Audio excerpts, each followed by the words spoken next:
In front of me is REALME GT7 and today I would like to show you how you can download and apply Apple layout on this Android.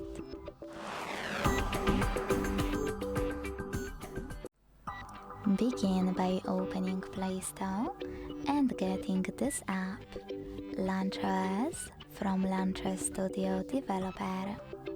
When your app is ready, you don't have to open it. You can exit Play Store and go into Devices Settings. In them, scroll down to tap on Apps.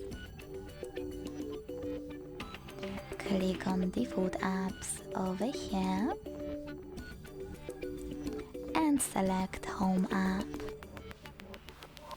Now it's time to click on Launcher Pro and wait for the pop-up to show up. When it does, choose Allow All and wait.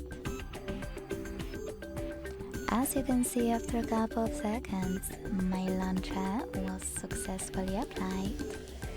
If you want to make some changes to it, enter Launcher App and follow all of the instructions in it.